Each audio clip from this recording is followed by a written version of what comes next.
Thank you.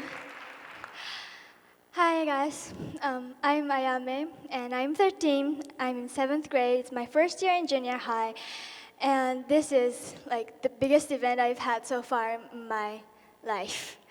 And I gotta tell you, I've been looking forward to this for a long time, but now that I'm really here on this red circle carpet, I am so nervous. I really am, but I'll be fine. I'll be fine. Okay, anyway, today I'm going to talk about English and intercultural communication. As a student of an English immersion school, English has always been a common thing for me, even as a Japanese person. However, the current English level of Japan is disappointingly low. In 2015, Japan was 15th out of 18 non-native English-speaking Asian countries for the TOEFL IBD score, which tests your understanding of English at a university level. This year, Japan's EFEPI score, which ranks countries by the English level among those adults who took the EF test, was 49th out of 88 non-native English-speaking countries, 11th out of 21 Asian countries included in those 88 countries. And it doesn't stop here. Even worse, according to the latest IMD World Talent Ranking, Japan was 61st out of 63 countries, last place in 21 non-native English-speaking Asian countries for language skills necessary to meet the needs of enterprise. This graph on the screen shows the score out of 100 for these Asian countries converted from its ranking out of 63 countries. The blue color shows the score for the overall ranking, and the orange color shows the score for its language skills. Japan, in the red letters here, as you can see, has a moderate score for the overall ranking, but has a very, very low score for the language skills, even comparing with countries with a lower score for the overall ranking, such as the Philippines, which is the second from the right. If Japan had higher language skills, Japan's overall ranking would also be much higher, like Singapore at the very left, which is sad to say. Because I had been using English almost all my life, I never realized that the level of English in my country was so low. And honestly, I was a little shocked when I found this out. So, what are the difficulties of learning English for us Japanese people? Well, there are various matters related to this problem. First of all, our culture is, in a way, an obstacle for us. Many of us are shy and not so assertive.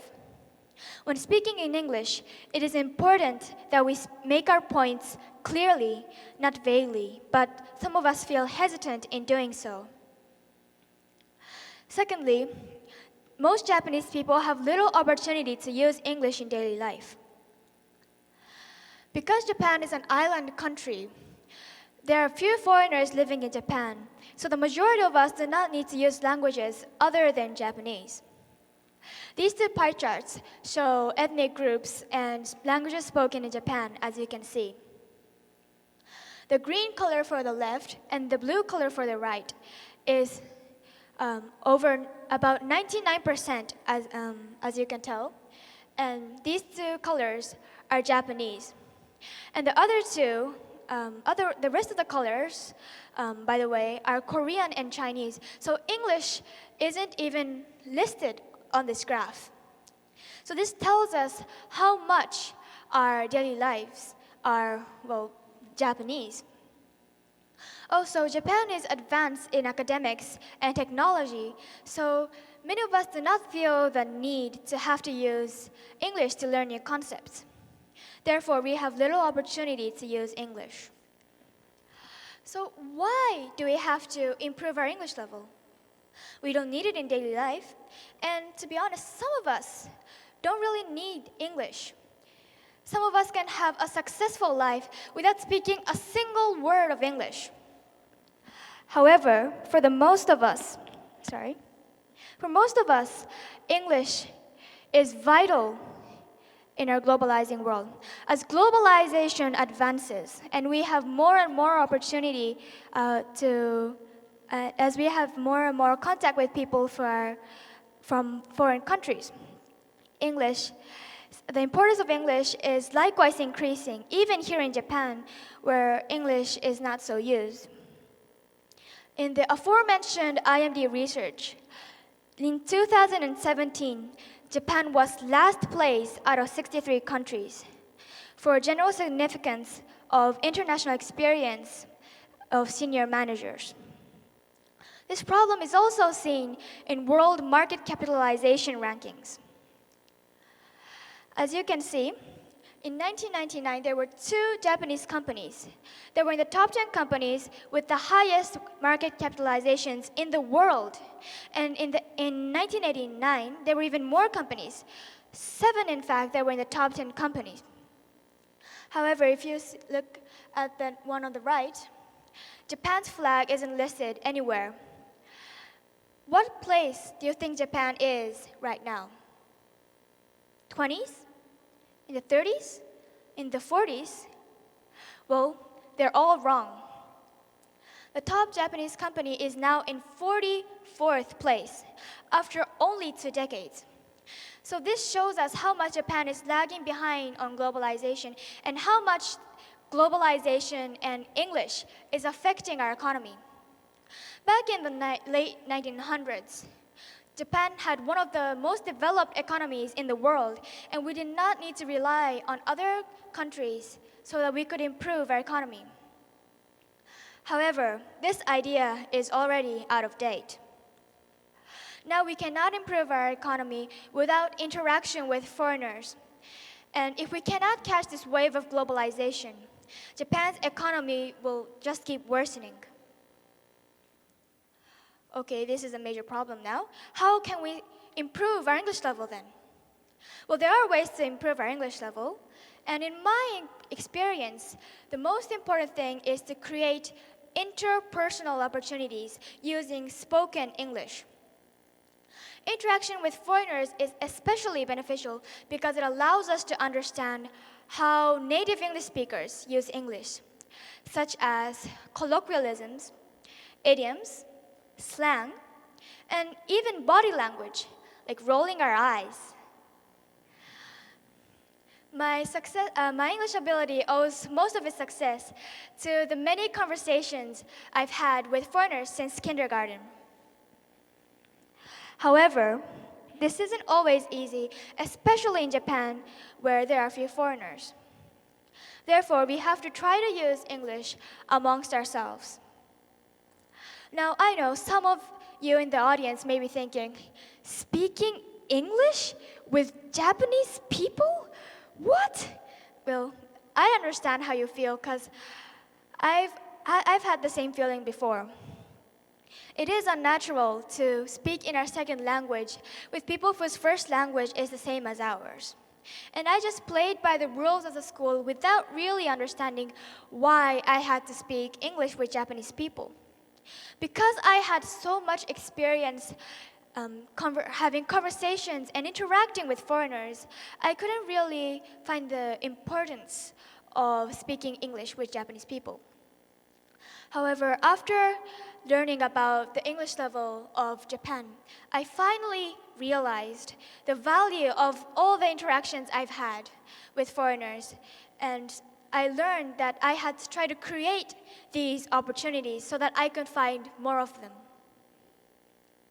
There are other ways to improve our English and immerse ourselves in English, such as reading books and watching English movies, obviously, but also through the internet.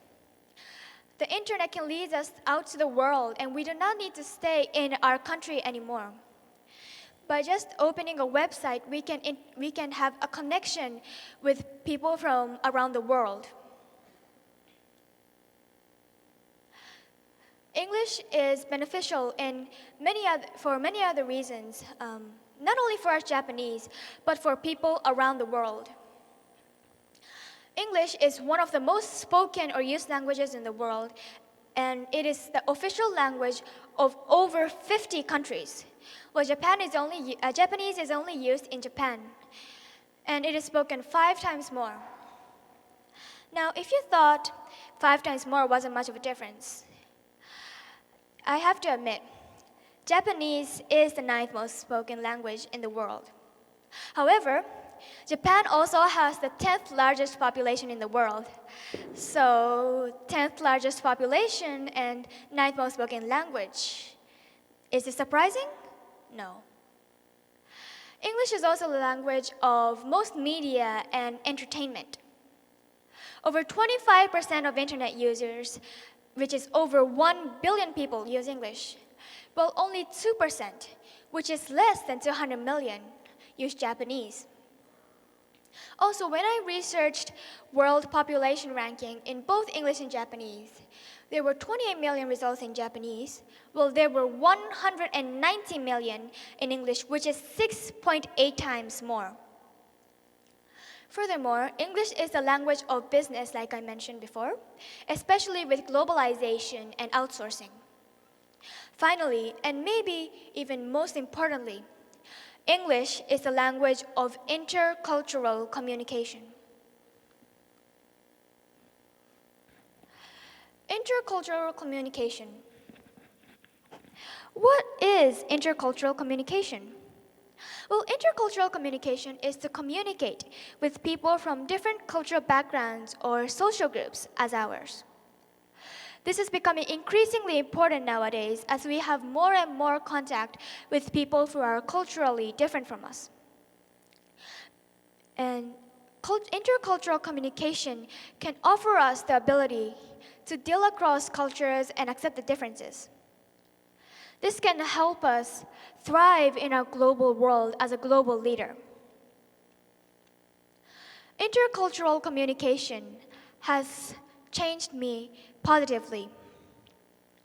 When I talked to a Japanese person, I used to feel like I was being shy and conservative. However, when I talked to a foreigner in English, I felt that I was being more assertive and I could open up to them more. This is due to cultural differences. Japan has a culture of humility and respect in general, whereas most foreign countries, such as the United States, have a very open-minded culture. Most Japanese people tend to adjust our point of view to the other person's and not reveal our true feelings. However, when I am with foreigners, I can speak more freely, even to the point of saying what I like or don't like, without sounding or feeling rude. Or at least I think I wasn't being rude. Anyway, although these two sides of me were distinct at first, over time they gradually began to blend together, and now I think I've become a more confident and assertive person. Now, this doesn't mean I have forgotten Japanese culture. It's still a big part of me. I bow, I'm still sometimes shy, and I sometimes still have trouble expressing myself, and I certainly do not like bragging. Moreover, intercultural communication has helped me develop, in a very positive sense, a greater awareness in myself. So, to sum up, there are 3 main points I'd like you to keep in mind. Number 1, Japan's English level is low, and which is mainly due to our cultural backgrounds and lack of opportunities. And this situation can be improved by immersing ourselves in English.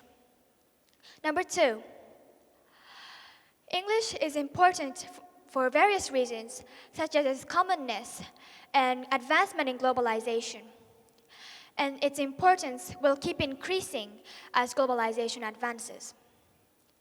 Finally, number 3, intercultural communication is a crucial skill because it allows us to reach out across different cultures and acknowledge their value. Having a second language has helped me greatly. Not as a Japanese, not as an English speaker, but as a person. Some people may be unwilling towards this change. Undoubtedly, having a second language should not change us into a completely different person. However, that doesn't mean it won't make a difference in us. Having a second language should improve us by preparing us for a globalizing world, widening our view of the world, along with deepening our understanding of the unique and different identities of others and ourselves. By interacting with many different people from various cultural backgrounds, we can combine all the good aspects of these cultures and build up our own one-of-a-kind, unique identity that will make us a person free from the narrow view of a single nationality and make us global individuals. Thank you for your attention.